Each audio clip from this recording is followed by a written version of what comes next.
Imaginez un paisible canal au cœur de la campagne, un petit bateau glissant doucement sous la brume, et soudain, un cadavre mystérieux, marqué par une énigmatique cifra gravée dans le bois. Qui aurait pu laisser un tel signe? Et surtout, que cache-t-il? Bonsoir, mes amis. Ce n'est pas une simple promenade au fil de l'eau. C'est une énigme qui aurait pu rester ensevelie à jamais, si un homme, au regard perçant et à l'esprit implacable, n'avait pas été là, Hercule Poirot. Dans quelques instants, vous allez découvrir comment un détail minuscule, une corde mal nouée, une montre arrêtée à une heure étrange, une empreinte dans la boue, a ouvert la porte d'un secret inimaginable. Avant de plonger dans cette aventure, dites-moi, croyez-vous que chaque crime, aussi parfait qu'il semble, laisse toujours une trace? Écrivez votre réponse en commentaire. Je lirai chacun d'entre eux. Et restez bien jusqu'à la fin, car la révélation ultime que Poirot mettra en lumière, au bord de ce canal tranquille, vous fera douter de tout ce que vous pensiez savoir. Préparez-vous, l'histoire commence.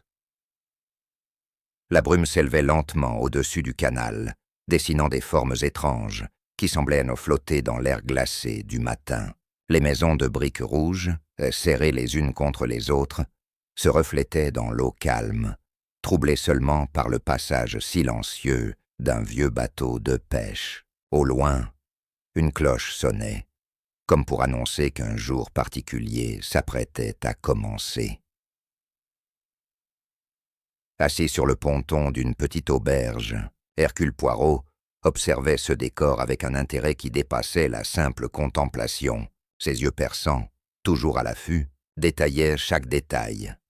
La corde mal attachée à un anneau de fer, une lanterne éteinte trop tôt, et le silence pesant des habitants, qui semblaient éviter de croiser son regard. Poirot avait été invité par un vieil ami à séjourner dans ce village reculé, censé offrir la tranquillité qu'il appréciait tant.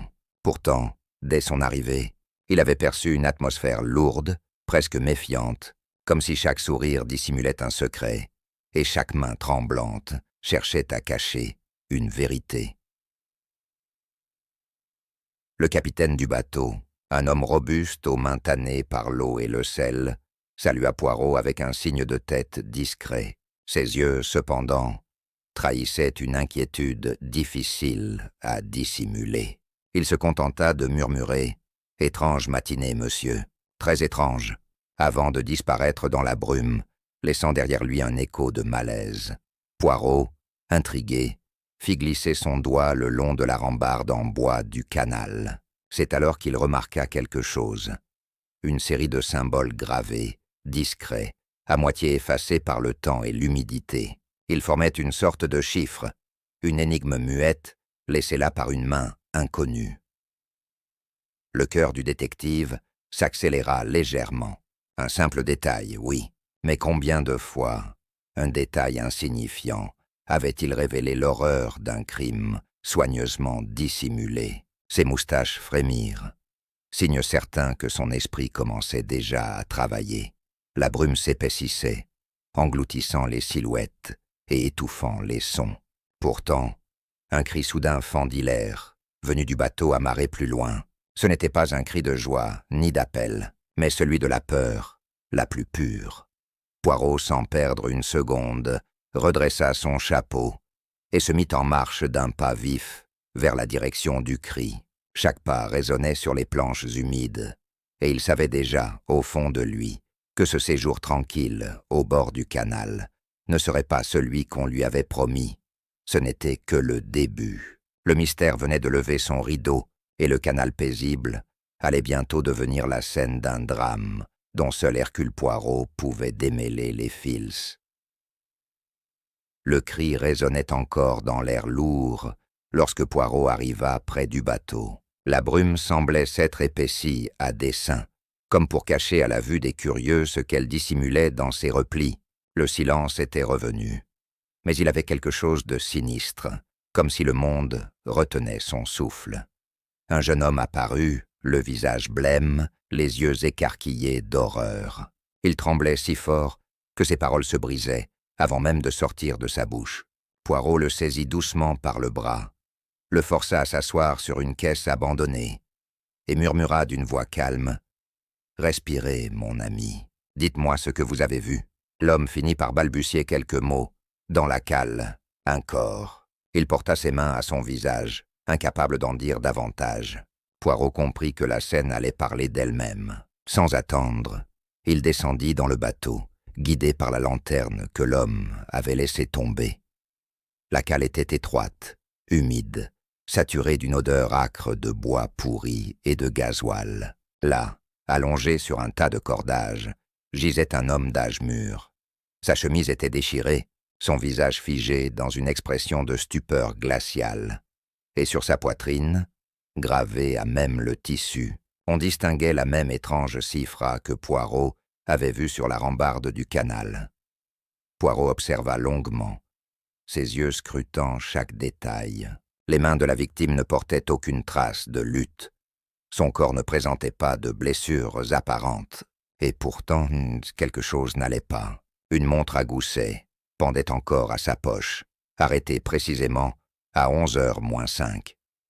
Il sortit son mouchoir immaculé et ramassa délicatement l'objet, ses moustaches frémissant. « Voilà qui est singulier, très singulier », murmura-t-il. Poirot savait que les assassins aimaient laisser des énigmes derrière eux, mais il savait aussi que chaque énigme pouvait devenir une piste. En remontant sur le pont, il croisa le regard inquiet des quelques habitants qui s'étaient approchés, attirés par le tumulte. Tous semblaient nerveux, chuchotant entre eux, jetant des regards rapides vers le bateau, mais surtout vers Poirot. Le détective sentit une tension invisible qui liait ces gens. Chacun en savait plus qu'il ne voulait l'avouer. Il leva la main pour réclamer le silence, puis déclara d'une voix ferme « Mesdames, messieurs, il n'est pas nécessaire de céder à la panique. Mais sachez-le, un crime a été commis ici, et Hercule Poirot ne quittera pas ce village tant que la vérité ne sera pas révélée. » Un frisson parcourut la foule. Dans la brume qui continuait de flotter au-dessus du canal, l'ombre d'un secret se dessinait déjà. Le lendemain matin, le village entier bruissait de rumeurs. Dans l'auberge où Poirot logeait, chaque table chuchotait le même sujet. L'homme, retrouvé mort, dans la cale du bateau. Certains prétendaient qu'il s'agissait d'un étranger venu de Londres. D'autres juraient l'avoir vu plusieurs fois discuter à voix basse avec le capitaine. Personne, en revanche, n'osait parler trop fort. Poirot, assis bien droit avec sa tasse de chocolat chaud, observait cette agitation avec un calme apparent. Ses yeux, eux, ne cessaient d'épier les réactions. Il remarqua une femme âgée, qui se signait nerveusement à chaque fois que le mot « crime » était prononcé. Un jeune garçon, quant à lui, avait quitté la salle dès qu'on évoqua la cifra mystérieuse. Au moment où il posa sa tasse, le capitaine du bateau entra dans l'auberge. Son visage buriné avait perdu sa rudesse habituelle. Il se dirigea aussitôt vers Poirot, baissa la voix et murmura « Monsieur, vous devez comprendre, cet homme n'était pas ici par hasard. » Ses mains tremblaient, mais ses yeux brillaient d'une peur sincère. Poirot l'invita à s'asseoir. « Alors, racontez-moi, capitaine, qui était-il? Et pourquoi ce canal? Pourquoi votre bateau ?» Le capitaine hésita longuement, jetant des regards inquiets autour de lui, comme si les murs pouvaient l'entendre. Enfin, il souffla. Il cherchait quelque chose, un secret enfoui depuis longtemps. Cette réponse éveilla aussitôt la curiosité du détective. Poirot n'était pas homme à se contenter de demi-vérités. Ses moustaches se dressèrent légèrement, signe que son esprit commençait à tisser des fils invisibles. Il savait déjà qu'il lui faudrait confronter plusieurs habitants, chacun retenant une pièce du puzzle. Mais ce fut un autre détail qui troubla Poirot. Le capitaine portait à la main une cicatrice fraîche, une entaille encore rouge, qu'il tenta de cacher en serrant son poing. Poirot, avec ce sourire courtois qui lui était propre, fit mine de ne rien voir. Mais son esprit enregistra immédiatement l'information. L'aubergiste s'approcha alors pour annoncer qu'un policier du village souhaitait interroger Poirot au sujet de ses découvertes de la veille. Le détective acquiesça calmement bien qu'il n'ait que peu de confiance dans les méthodes des policiers locaux. « Très bien, dit-il, mais je tiens à vous prévenir, l'affaire n'est pas aussi simple qu'elle en a l'air. » En sortant de l'auberge, Poirot sentit les regards lourds des villageois se poser sur lui. Certains exprimaient une curiosité innocente, d'autres une méfiance glaciale. Une certitude se dessinait déjà dans son esprit. Parmi eux se cachait quelqu'un qui avait voulu que la brume du canal devienne le linceul d'un secret interdit. Et il savait qu'avant longtemps, ce secret viendrait à la lumière, car rien n'échappait aux petites cellules grises de Hercule Poirot. Le poste de police du village se trouvait dans une petite bâtisse aux volets bleus, à 2 pas du marché. Poirot y entra avec sa démarche élégante, saluant poliment l'officier qui montait la garde. Derrière un bureau encombré de papiers, l'inspecteur local, un homme trapu aux moustaches mal taillées, leva les yeux et toisa Poirot avec méfiance. « Vous êtes bien ce détective belge dont tout le monde parle ?» demanda-t-il, d'un ton où perçait un soupçon de sarcasme. Poirot inclina la tête, un sourire fin aux lèvres. « Oui, mon cher monsieur, Hercule Poirot, à votre service. » L'inspecteur sortit un carnet et commença à poser des questions d'une voix sèche. Où se trouvait Poirot au moment du crime? Que faisait-il sur le ponton si tôt le matin? Et surtout, pourquoi s'était-il mêlé d'une affaire qui concernait la police du village? Poirot, imperturbable, répondit avec une précision presque agaçante. Il décrivit la scène, le cri entendu, le corps retrouvé et le détail qui l'avait frappé, cette mystérieuse cifra gravée dans le bois et reproduite sur les vêtements de la victime. L'inspecteur fronça les sourcils, notant le mot avec hésitation, comme s'il ne voulait pas lui accorder trop d'importance. Des symboles, des énigmes, tout cela n'est peut-être que des superstitions locales, déclara-t-il en haussant les épaules, mais Poirot remarqua que ses doigts tapaient nerveusement sur le bureau, trahissant une inquiétude qu'il ne voulait pas montrer. L'entretien se poursuivit, et Poirot comprit vite que l'inspecteur connaissait la victime de réputation, mais refusait de l'admettre. Un petit mensonge, subtil, qu'il dissimulait maladroitement. Poirot ne le releva pas immédiatement, préférant garder cette information pour lui. En sortant du poste, il croisa une jeune femme qui attendait sur le pas de la porte. Ses yeux étaient rougis par les larmes, mais elle soutint le regard de Poirot avec une étrange intensité. Elle tenait contre elle une écharpe de laine usée, qu'elle serrait comme si sa vie en dépendait. Poirot s'inclina légèrement et demanda d'une voix douce « Vous connaissiez la victime, mademoiselle ?» La femme hésita. Ses lèvres tremblèrent, mais aucun mot ne sortit. Finalement, elle se détourna brusquement et s'éloigna dans la ruelle, disparaissant derrière un rideau de brume. Poirot resta immobile un instant, les mains jointes derrière le dos. Ses moustaches frémirent, chaque détail, chaque geste confirmait son intuition. Cette affaire n'était pas seulement un meurtre, c'était une toile de secret tissée depuis longtemps, et le canal n'était que le miroir trouble d'un passé que certains voulaient garder enfoui. De retour à l'auberge, Poirot trouva la salle commune, remplie d'une agitation inhabituelle. Les villageois, rassemblés autour de grandes tables, parlaient à voix basse, mais avec intensité. Dès que Poirot franchit le seuil, un silence pesant s'abattit, comme si chacun redoutait que ces mots ne soient entendus par le détective. Il avança avec élégance, prit place dans son fauteuil favori près de la cheminée et commanda un thé. Tandis que la serveuse lui apportait la tasse fumante, Poirot remarqua que ses mains tremblaient légèrement. Elle évitait de croiser son regard, et ses yeux se posaient sans cesse sur la porte, comme si elle attendait quelqu'un. Quelques instants plus tard, la jeune femme aperçue devant le poste de police entra dans l'auberge. Ses cheveux sombres étaient encore humides de la brume, et elle serrait toujours l'écharpe usée contre elle. En voyant Poirot, elle hésita un instant, puis s'approcha lentement de sa table. « Monsieur Poirot, dit-elle d'une voix à peine audible, je crois que vous devez savoir quelque chose. Ses yeux brillaient d'un mélange de peur et de détermination. Poirot lui fit signe de s'asseoir, posant sur elle un regard attentif et rassurant. Elle expliqua que l'homme retrouvé dans la cale n'était pas un inconnu pour elle. Il s'appelait Charles Levigne, un marchand itinérant, mais aussi un homme qui transportait toujours avec lui de vieux carnets remplis de chiffres et de symboles étranges. Certains disent qu'il cherchait un trésor, ajouta-t-elle en baissant la voix. D'autres, qu'il voulait faire chanter quelqu'un du village. Poirot resta silencieux, mais ses moustaches frémirent de plus belle. L'idée d'un trésor caché ne lui semblait pas dénuée d'intérêt, mais il savait qu'il fallait se méfier des rumeurs. Elles étaient parfois le voile, qui dissimulait une vérité plus sombre. À ce moment, le capitaine du bateau fit irruption dans la salle, le visage encore plus fermé que la veille. Son regard se posa sur la jeune femme, puis sur Poirot. Il hésita, puis lança d'une voix dure. « Faites attention à ce que vous écoutez, monsieur. Ici, chaque mot peut coûter cher. » La tension monta aussitôt.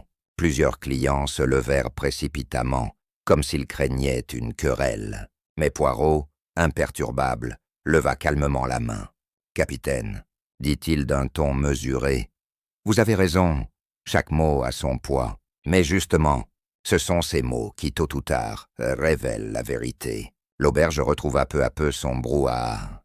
Mais Poirot savait qu'il avait frappé juste, dans cette atmosphère étouffante de secrets. Il venait de semer une graine de méfiance, et c'était dans ces fissures-là que la vérité avait toujours fini par s'engouffrer. Le lendemain matin, un brouillard encore plus épais recouvrait le canal, enveloppant le village dans une atmosphère spectrale. Poirot, qui appréciait ses promenades matinales, marchait le long de la rive lorsqu'il aperçut un morceau de papier coincé entre deux planches de bois.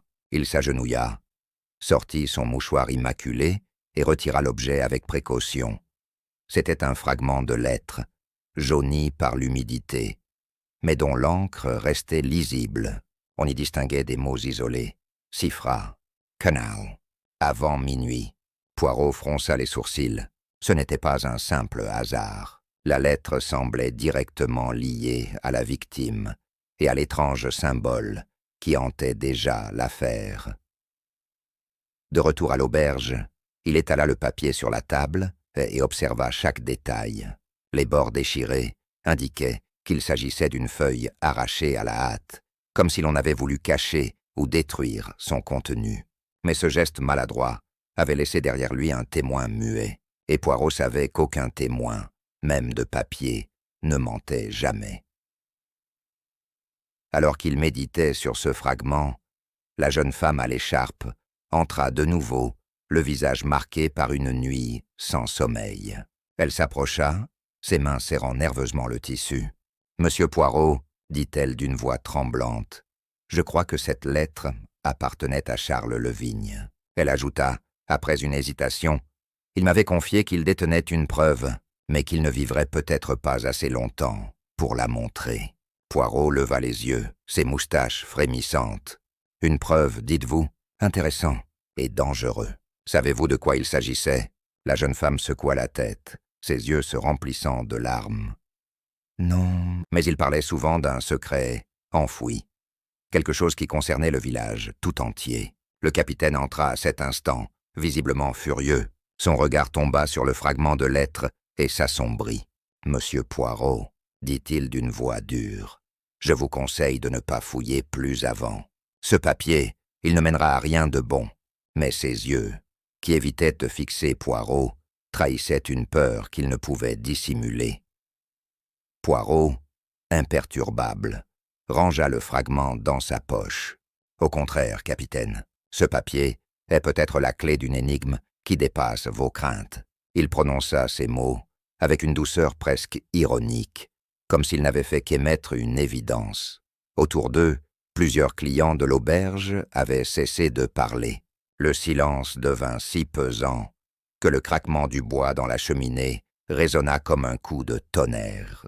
Poirot savait qu'il venait de franchir une étape. Désormais, chacun comprenait qu'il s'approchait dangereusement de la vérité.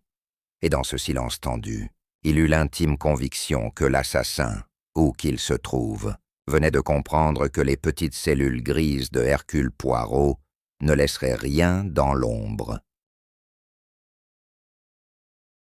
Ce matin-là, alors que Poirot regagnait l'auberge après une nouvelle promenade au bord du canal, un petit garçon s'approcha timidement de lui. Ses joues étaient rougies par le froid, et il triturait nerveusement une casquette trop grande pour sa tête. Poirot s'accroupit pour se mettre à sa hauteur et lui adressa un sourire rassurant. « Monsieur, » dit l'enfant d'une voix hésitante, « je crois que j'ai vu quelque chose, mais je ne sais pas si je dois en parler. » Poirot, d'un ton doux, répondit « Tout ce que tu as vu est important, mon petit. Dis-le-moi, et Hercule Poirot t'écoutera avec beaucoup d'attention. » L'enfant expliqua qu'il jouait près du canal la nuit précédente, malgré l'interdiction de ses parents. Il avait vu un homme, grand, vêtu d'un manteau sombre, déposer un paquet à bord du bateau de Charles Levigne. Peu après, il avait entendu une dispute étouffée, puis le bruit d'un corps qui chutait lourdement. Terrifié, il s'était enfui sans se retourner. Poirot posa doucement une main gantée sur l'épaule du garçon. « Tu as été très courageux, mon ami. » Ses yeux brillèrent. Ce témoignage, aussi fragile qu'il paraissait, confirmait que la mort de Levigne n'était pas le fruit du hasard. Il y avait eu préméditation, et ce mystérieux paquet représentait sans doute la clé de l'affaire. De retour à l'auberge, Poirot interrogea discrètement la jeune femme, à l'écharpe. Elle pâlit lorsqu'il évoqua un paquet. « Oui, » murmura-t-elle. « Charles m'avait dit qu'il détenait un objet précieux, mais il refusait de me dire ce que c'était. Il disait que sa vie dépendait de ce secret. » Poirot, les mains croisées derrière le dos, marcha lentement dans la salle. Ses moustaches se dressèrent légèrement, signe que ses cellules grises étaient en pleine effervescence. « Mes amis, » déclara-t-il à voix basse, « nous cherchons non seulement un assassin, mais aussi un objet dont la valeur dépasse ce que chacun imagine. » Le capitaine, qui assistait à la scène, serra les poings. Son visage se ferma, et il lança. « Vous parlez trop, monsieur Poirot. Vous allez mettre ce village en danger. » Mais ces paroles sonnèrent, plus comme un aveu que comme une mise en garde.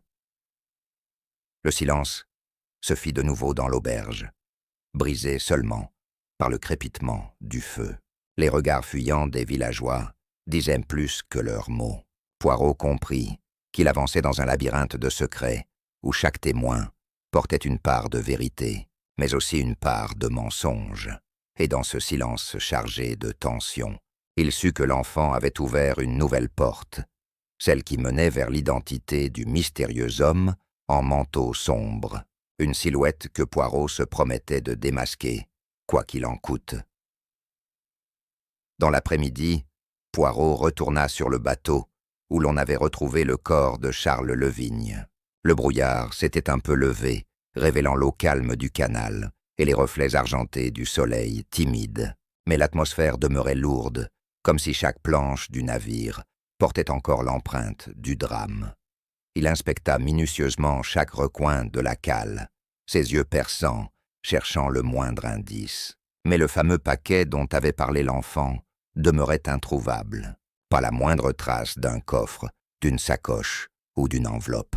Quelqu'un l'avait forcément emporté avant l'arrivée de la police. Poirot se redressa lentement, ses moustaches frémissant. « Voilà qui est typique, » murmura-t-il. « L'objet du crime disparaît toujours avant qu'on ne le trouve, mais il laisse derrière lui des ombres, et ce sont ces ombres que je suivrai. » Alors qu'il ressortait sur le pont, il aperçut l'inspecteur du village qui l'observait à distance. L'homme s'approcha, d'un pas lourd, et dit d'une voix sèche « Vous fouillez trop, Poirot. Ce paquet, si tant est qu'il ait existé, n'a rien à voir avec le meurtre. » Mais son regard fuyant contredisait ses paroles. Poirot le fixa avec calme. « Mon cher inspecteur, permettez-moi d'être en désaccord. Chaque meurtre naît d'un mobile, et chaque mobile se cache derrière un objet, un secret ou un désir. » Il fit une pause et ajouta d'un ton tranchant. « Et je crois que vous savez déjà plus que vous ne le dites. » Le policier pâlit légèrement, mais détourna aussitôt le regard. « Je n'ai rien à vous dire, » conclut-il avant de s'éloigner. Poirot sourit finement. C'était une dénégation de trop. De retour à l'auberge, il confia ses réflexions à la jeune femme, à l'écharpe. Lorsqu'il mentionna que le paquet avait disparu, elle porta instinctivement la main à sa poitrine, comme pour cacher quelque chose. Poirot remarqua ce geste subtil, mais choisit de ne pas le relever immédiatement. Il savait que les aveux venaient plus facilement lorsqu'on laissait mûrir le silence. Le soir, assis près de la cheminée, Poirot prit des notes dans son petit carnet. 3 certitudes se dessinaient. Un objet manquant, une cifre à répéter comme un code, et des témoins qui cachaient autant qu'ils révélaient. Ces petites cellules grises lui soufflaient qu'il touchait au cœur de l'affaire, et tandis que le feu crépitait doucement, il sut qu'une seule question devait guider désormais ses pas. Qui, parmi tous ces visages familiers du village, avait eu intérêt à s'emparer du mystérieux paquet avant que la vérité ne soit découverte? Ce soir-là, l'auberge baignait dans une atmosphère lourde. Les conversations étaient rares, et chaque client semblait parler à voix basse, comme si les murs pouvaient trahir leurs secrets. Poirot, assis à sa table habituelle, observait chacun de leurs visages, notant les tics, les regards fuyants, les gestes nerveux. L'aubergiste, un homme trapu aux cheveux grisonnants, servait les repas avec un air préoccupé. Ses mains tremblaient légèrement lorsqu'il posa une assiette devant Poirot. Celui-ci, d'un ton aimable mais ferme, lui dit « Mon cher monsieur, il est temps que nous parlions. Vous savez plus que vous ne dites. » L'homme pâlit. Ses lèvres tremblèrent, et il regarda autour de lui comme pour s'assurer que personne n'écoutait. Puis, d'une voix basse, il murmura « Vous avez raison, monsieur Poirot, mais si je parle, je signe peut-être ma propre condamnation. » Poirot se pencha légèrement vers lui, ses yeux brillants d'une intensité contenue. « Il n'y a qu'une seule condamnation, mon ami, celle de la conscience. Un silence coupable pèse bien plus lourd qu'une vérité risquée. » L'aubergiste soupira longuement et finit par avouer. Oui, il connaissait Charles Levigne. Oui, il savait qu'il cachait quelque chose. Quelques jours avant sa mort, Levigne lui avait confié qu'il avait découvert un secret concernant l'histoire du canal et de ses habitants. Un secret capable de détruire des réputations et d'ébranler la tranquillité du village. Poirot resta immobile, absorbant chaque mot. « Et vous n'avez rien dit ?» demanda-t-il d'une voix mesurée. L'aubergiste baissa la tête. « Non, j'ai eu peur. Levigne m'a dit que d'autres savaient déjà et que le temps jouait contre lui. » L'homme ajouta enfin, après une longue hésitation, « La nuit du crime, j'ai entendu des pas près du bateau. Quand je suis sorti, j'ai vu une silhouette. Je ne peux pas dire qui, mais ce n'était pas le capitaine, comme beaucoup le pensent. » Poirot prit cette révélation avec calme, mais ses moustaches frémirent. Chaque détail resserrait le cercle autour de l'assassin, et plus les langues se déliaient, plus l'ombre du mensonge se dissipait. Alors que l'aubergiste s'éloignait, tremblant encore, Poirot se dit en lui-même « Voilà une confession bien utile, mais aussi incomplète. La vérité, mes amis, ne se cache jamais derrière un seul témoin. Elle se révèle quand toutes les pièces du puzzle s'emboîtent. » La nuit était tombée sur le village, et le canal brillait faiblement sous la lueur argentée de la lune. Le silence n'était troublé que par le clapotis régulier de l'eau contre les coques des bateaux. Poirot, incapable de trouver le sommeil, décida de faire une promenade pour réfléchir aux pièces éparses de l'énigme. Alors qu'il longeait les quais, son regard fut attiré par un mouvement furtif. Une silhouette sombre se détachait dans la brume, avançant d'un pas rapide vers la cale du bateau de Levigne. Poirot s'arrêta, plissa les yeux et observa avec une attention redoublée. L'inconnu ouvrit une trappe dissimulée dans le pont du navire et fouilla avec frénésie, comme s'il cherchait quelque chose de précis. Poirot resta immobile, retenant son souffle, jusqu'au moment où la silhouette referma brutalement la trappe et disparut dans la nuit, avalée par les ruelles étroites du village. Le détective s'approcha lentement du bateau et inspecta la trappe. Elle portait encore des traces récentes d'ouverture. La poussière avait été déplacée et une corde mal replacée pendait vers l'intérieur. Poirot comprit qu'il n'avait pas rêvé. Quelqu'un cherchait désespérément à récupérer ce fameux paquet disparu. De retour à l'auberge, il nota soigneusement l'incident dans son carnet. Ses moustaches frémirent. « Voilà qui confirme mes soupçons », pensa-t-il. Le meurtre de Charles Levigne n'était qu'une partie d'un plan plus vaste, et tant que ce paquet ne sera pas retrouvé, le coupable continuera à agir. Le lendemain, Poirot convoqua discrètement la jeune femme à l'écharpe. Quand il lui parla de la silhouette, elle pâlit et serra plus fort son tissu contre elle. Ses yeux fuyaient, et elle finit par murmurer « Monsieur Poirot, si je vous disais que je crois savoir où est le paquet, me protégeriez-vous » Poirot, avec gravité, inclina la tête. « Mademoiselle, vous avez ma parole d'honneur, mais sachez-le, cacher la vérité ne fait que nourrir le danger. » Elle hésita encore, puis se tut, incapable d'avouer davantage. Cette nuit-là, Poirot dormit peu. Son esprit tournait autour des mêmes questions. Qui avait intérêt à tuer Levigne? Qui craignait tant ce mystérieux secret lié au canal? Et surtout, qu'y avait-il dans ce paquet pour que des vies soient mises en péril? Le lendemain, Poirot décida de visiter une vieille bibliothèque située à l'écart du village. Les archives locales, poussiéreuses et à demi oubliées, lui semblaient le lieu idéal pour déterrer les secrets que Charles Levigne prétendait avoir découverts. Le bibliothécaire, un homme maigre aux lunettes rondes, l'accueillit avec réserve, mais finit par lui ouvrir les registres anciens. Poirot parcourut des volumes reliés de cuir, dont les pages jaunies retraçaient l'histoire du canal depuis sa construction. C'est là qu'il trouva une mention intrigante. Une cargaison disparue au XIXe siècle, contenant de l'or et des documents compromettants, supposés sombrer lors d'un accident, mais jamais retrouvés. Le canal portait donc en lui un mystère enfoui depuis des générations.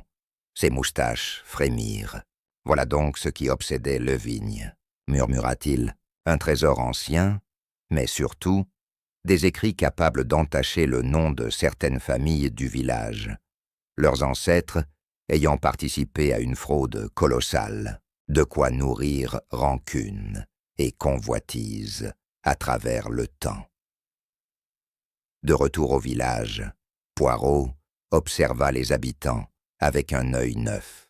Chaque regard inquiet, chaque silence pesant prenait désormais un autre sens. Ceux qui craignaient la révélation du passé étaient sans doute prêts à tout pour étouffer l'affaire. Et parmi eux se trouvait le meurtrier. À l'auberge, il convoqua le capitaine et l'aubergiste. Devant eux, il exposa calmement ce qu'il avait découvert. Les deux hommes échangèrent un regard lourd de sous-entendu. Le capitaine finit par lâcher « Alors, vous savez, mais sachez aussi que ce secret ne doit pas sortir de ce village. » Poirot haussa les sourcils. « Mon cher capitaine, ce n'est pas à vous d'en décider. Un homme est mort. La vérité, toujours, finit par flotter à la surface, comme un objet qu'on tente en vain de noyer. » La jeune femme à l'écharpe, qui avait écouté en silence, éclata soudain en sanglots. Charles voulait révéler ce secret. Il disait que c'était la seule manière de libérer le village de ses chaînes. Mais il avait peur, et moi aussi j'ai eu peur. Ses mots tremblaient, mais ils sonnèrent comme un aveu partiel. Poirot posa doucement sa main sur la sienne. « Mademoiselle, le courage n'est pas l'absence de peur, mais la décision de ne plus se taire. » Il comprit alors que le moment approchait. Il devait rassembler toutes les pièces, confronter les suspects et forcer la vérité à éclater. La brume du canal semblait encore plus lourde ce soir-là, mais Poirot savait qu'au bout de ce brouillard, une lumière aveuglante allait jaillir, celle de la révélation. Le lendemain matin, Poirot réunit plusieurs habitants de confiance dans la salle commune de l'auberge. L'air y était lourd, saturé de tension. Chacun savait que le détective approchait dangereusement de la vérité. Les regards se croisaient, nerveux, tandis que Poirot, impeccable dans son costume, s'installait au centre comme un juge dans son tribunal. « Mes amis, » commença-t-il d'une voix calme, « l'affaire du canal n'est pas seulement un meurtre. C'est l'histoire d'un secret ancien, d'un trésor disparu et d'une vérité que certains préfèrent gardé, enterré. Mais Hercule Poirot n'accepte pas que l'on tue pour protéger un mensonge. Le capitaine baissa la tête, son visage durci par une angoisse palpable. L'aubergiste serrait nerveusement un torchon entre ses mains, tandis que la jeune femme à l'écharpe tremblait de tout son corps. Chaque silence devenait un aveu en puissance. Poirot poursuivit, ses yeux perçants passant d'un visage à l'autre. Charles Levigne avait trouvé des preuves, et il avait en sa possession un paquet contenant des fragments de ce passé trouble. Ce paquet a disparu, bien entendu, mais je sais qu'il l'a pris. Un murmure parcourut la salle. Poirot leva la main pour rétablir le silence, ses moustaches frémissantes. L'assassin croyait pouvoir tromper les petites cellules grises de Poirot, mais il a oublié une chose. Les détails, mes amis, et les détails, toujours, trahissent la vérité. La jeune femme éclata alors en larmes, se couvrant le visage de son écharpe. « Je n'ai jamais voulu qu'il meure !» cria-t-elle. L'aubergiste posa aussitôt une main sur son bras pour la faire taire. Mais son geste maladroit attira l'attention de tous. Poirot les observa, implacable. « Vous voyez, dit-il doucement, la vérité commence déjà à se dévoiler, mais ne craignez rien. Je vous donnerai bientôt la conclusion, car ce soir, au bord du canal, je convoquerai tous ceux qui ont un rôle à jouer. Et là, dans la brume, plus aucun masque ne tiendra. » Un silence glacé s'abattit dans la salle. Même le crépitement du feu sembla se taire, comme si les murs retenaient leur souffle. Tous savaient que l'heure de vérité approchait. Poirot, se levant avec élégance, déclara « Ce soir, mes amis, la brume se lèvera, et le canal enfin parlera. » Le soir venu, une brume épaisse recouvrait de nouveau le canal, sous la lueur vacillante des lanternes. Poirot avait convoqué les principaux habitants liés à l'affaire. Tous étaient là. Le capitaine, l'aubergiste, l'inspecteur du village et la jeune femme à l'écharpe. Une tension glaciale flottait dans l'air. Chaque respiration semblait résonner comme un écho. Poirot, impeccable dans son manteau sombre, se plaça au centre du petit groupe. Ses moustaches brillaient à la lueur des flammes, et son regard était plus acéré que jamais. « Mes amis, dit-il d'une voix ferme, nous sommes réunis ici pour que la vérité jaillisse enfin, comme le soleil, à travers la brume. » Il commença par retracer méthodiquement les faits. La découverte du corps, la cifre gravée dans le bois, la montre arrêtée, la lettre déchirée, et enfin, le témoignage de l'enfant. Chacun de ces indices, expliqua Poirot, formait une chaîne qui menait directement à l'assassin. Le capitaine fronça les sourcils et serra les poings. L'aubergiste transpirait abondamment, jetant des regards nerveux vers la jeune femme, qui, elle, semblait au bord de l'effondrement. L'inspecteur, quant à lui, tentait de conserver son autorité, mais ses yeux fuyants trahissaient son trouble. Poirot reprit. Charles Levigne avait découvert le secret du canal. Une cargaison disparue, mêlée à une fraude ancienne. Il avait les preuves, dans un paquet. Et ce paquet, mesdames et messieurs, fut l'objet de toutes les convoitises. Il s'avança d'un pas, pointant son doigt vers la brume. L'assassin a cru qu'en tuant Levigne, il pourrait mettre la main sur ce trésor et étouffer la vérité. Mais ce qu'il a oublié, c'est que même les plus petites traces trahissent les plus grands coupables. Un silence pesant s'abattit. La jeune femme à l'écharpe éclata soudain. « Non, ce n'était pas moi. Je voulais seulement le protéger. » Sa voix tremblait de désespoir. Poirot inclina la tête, ses yeux fixés sur elle, avec une douceur calculée.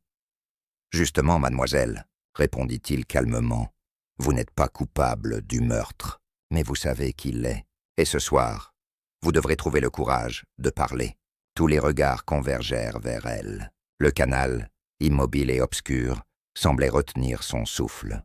Poirot savait que le moment de vérité était à portée de main. Le matin suivant, le village s'éveilla comme après un orage. Rien ne semblait brisé, et pourtant, tout avait changé.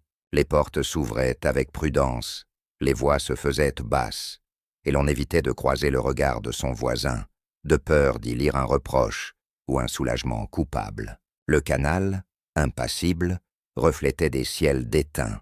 À l'auberge, la salle paraissait plus vaste depuis que l'aubergiste avait disparu dans les mains de la justice. Les chaises grincèrent autrement.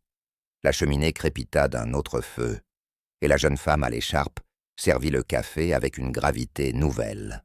On murmurait qu'elle songeait à quitter le village, comme si partir pouvait effacer la brume des souvenirs. Poirot, assis bien droit, observait cette petite société recomposer son visage. Les crimes, songeait-il, ne dévastent pas seulement les vies qu'ils fauchent, ils fissurent l'accord tacite qui lie les hommes entre eux. Ici, chacun réécrivait déjà sa propre version de la nuit fatale. L'inspecteur entra, plus nerveux qu'à l'ordinaire. Il échangea quelques mots avec le patron de la boutique d'à côté, puis vint saluer Poirot avec une raideur d'officier mal à l'aise. « La paperasse » grogna-t-il, « et des gens qui prétendent que l'aubergiste n'a fait qu'obéir. » Le mot « obéir » flotta dans l'air, lourd comme un aveu. « Obéir à qui, mon cher ?» demanda Poirot très doucement. L'inspecteur haussa les épaules, déjà sur la défensive. « À personne, des potins. » Mais son regard se déroba, et ce fut suffisant pour que les petites cellules grises s'éveillent à nouveau. Dans l'après-midi, 2 mariniers s'approchèrent de Poirot, chapeau en main. Ils parlaient de dettes anciennes, de cargaisons perdues, de noms qu'on ne prononce qu'à demi.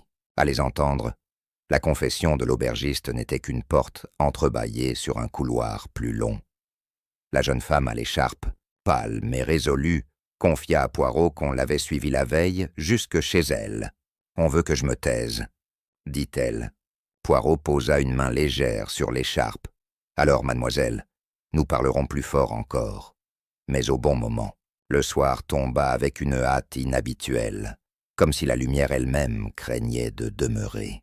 Le village se barricada tôt, les verrous claquèrent, les rideaux tremblèrent. Poirot, sur le quai, regarda l'eau sombre. Quand la crainte se propage si vite, c'est qu'un autre souffle l'alimente, murmura-t-il, et dans ce frisson collectif, il entendit comme le froissement d'une page qu'on tourne trop vite. L'histoire, décidément, n'était pas achevée. La nuit, une lune voilée jouait à cache-cache avec la brume. Poirot, qui ne dormait que d'un œil, percevait les sons du canal comme les notes d'une partition inquiète, clapotis, corde qui gémit, planche qui reprend son souffle. À une heure indécise, un craquement plus appuyé le fit se lever. Il se glissa dehors, silhouette sombre et précise, moustaches en sentinelle. Sur le pont d'un vieux bateau, une ombre se détachait, fouillant sous une bâche, avec une hâte maladroite. Pas la même démarche que la veille, pas la même taille non plus. Un autre joueur entrait sur la scène. Poirot n'avança pas. Il attendit que l'ombre révèle son tic inexorable. La précipitation. Une caisse fut déplacée, une trappe soulevée, un juron étouffé. Puis l'ombre recula, chercha, renonça, et finit par s'éloigner, avalée par la ruelle bordant l'écluse. Au matin, Poirot examina la bâche. Des traces fraîches de boue, un éclat de bois coincé dans l'ourlet, et surtout, une odeur d'huile plus récente que le reste. Quelqu'un entretenait ce coin comme on polit une cache, pour y enfouir ou pour y reprendre. L'inspecteur, convoqué, observa les indices sans y croire. « Des petits riens », dit-il en grognant. « Les petits riens », répliqua Poirot, « sont les cailloux blancs d'un enfant très sage. Ils mènent toujours quelque part. » L'inspecteur pinça les lèvres, comme un homme qui reconnaît une maxime qu'il préférerait réfuter. La jeune femme à l'écharpe se hasardait de moins en moins dans les rues. Elle remit à Poirot une clé rouillée que Charles lui avait laissée au cas où. Il disait que la clé n'ouvrait rien, et tout à la fois. Chuchota-t-elle, Poirot la tourna dans sa paume. Un paneton limé, une tige griffée, la clé d'une boîte plutôt que d'une porte. Le capitaine reparut sur le quai, plus sombre que jamais. « Éteignez vos lanternes la nuit », lança-t-il à l'adresse de tous. « Il y a des yeux sur l'eau. » Une vieille femme répliqua qu'il y a toujours eu des yeux sur l'eau, mais jamais. Songea Poirot, des yeux n'avaient autant redouté la lumière. Le soir venu, Poirot rentra tard, le pas mesuré, tenant la clé comme une énigme domestiquée. « Une clé qui n'ouvre rien visible », murmura-t-il. Alors, elle ouvre un secret, et ses moustaches, satisfaites, saluèrent l'idée comme une vieille amie. Au petit jour, un gamin essoufflé vint frapper à l'auberge. « Monsieur Poirot !»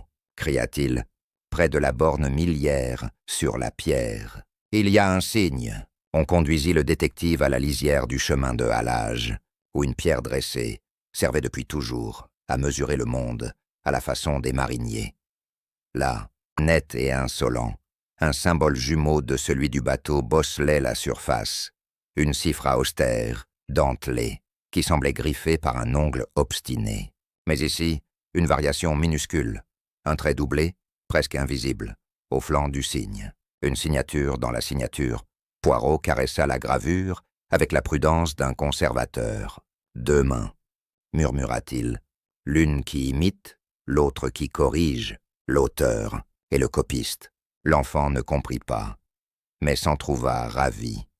On adore sentir qu'un mystère s'épaissit avec élégance. L'inspecteur arriva en retard, perplexe. « Des garnements, trancha-t-il, qui s'amusent à vous faire courir. » Poirot sourit sans joie. « Les garnements, mon ami, manquent de discipline graphique.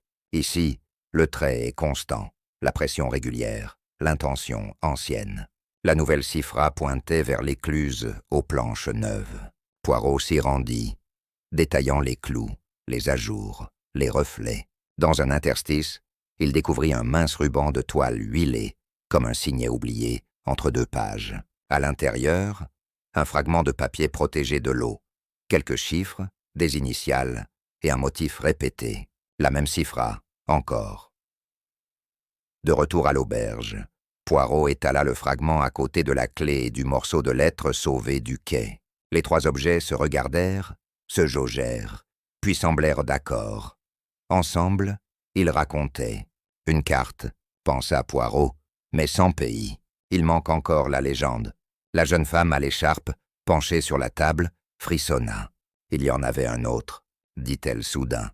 Un homme venu de la ville, très discret, qui posait des questions sur les pierres, sur les bornes.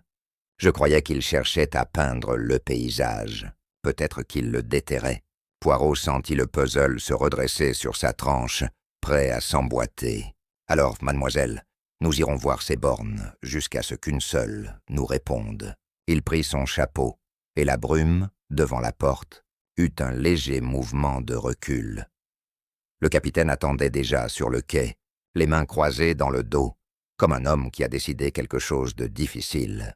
Il regarda Poirot longuement avant de parler. « J'ai menti par omission, » dit-il. « Ce village m'a fait homme, j'ai voulu le protéger.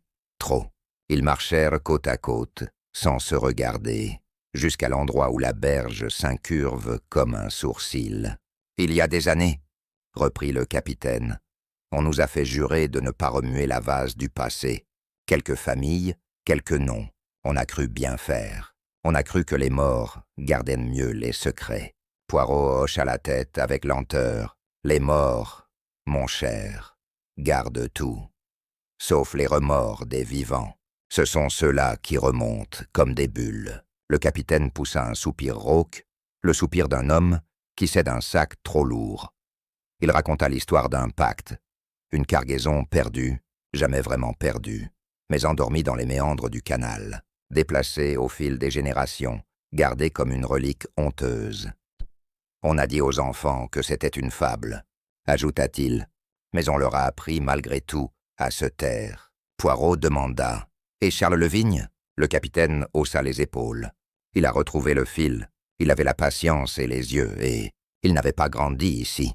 Dans sa voix, aucune haine, seulement la résignation d'un homme qui a compris que l'étranger voit ce que l'habitude efface. Ils s'arrêtèrent, près d'un vieux treuil. Le capitaine posa la main sur le métal froid. J'ai surveillé la jeune femme à l'écharpe, pas pour lui faire peur, pour la protéger. On lui a glissé des menaces, on a glissé des mots au juge aussi, que l'aubergiste était seul. Sa bouche se pinça. Je n'ai rien glissé moi-même. Mais j'ai laissé faire. Poirot releva doucement la tête. Les silences sont parfois des complices plus zélés que les hommes, dit-il. Mais il reste du temps pour parler. Le capitaine hocha la tête, et quelque chose, dans son regard, devint plus clair. Avant de se séparer, il confia à Poirot un petit étui de métal cabossé, trouvé hier sous une planche du quai. J'ai hésité. À l'intérieur, une minuscule plaque d'émail portait la cifra, et au revers, un chiffre romain, 12. Poirot sourit, non pas de la bouche, mais des moustaches. Voilà, mon ami, nous avons enfin 1 heure pour notre montre. Et tandis que le capitaine s'éloignait, plus léger d'une vérité partagée, Poirot sentit que la berge, la pierre, la clé et la plaque s'alignaient dans un même murmure. Il ne restait plus qu'à écouter jusqu'au bout.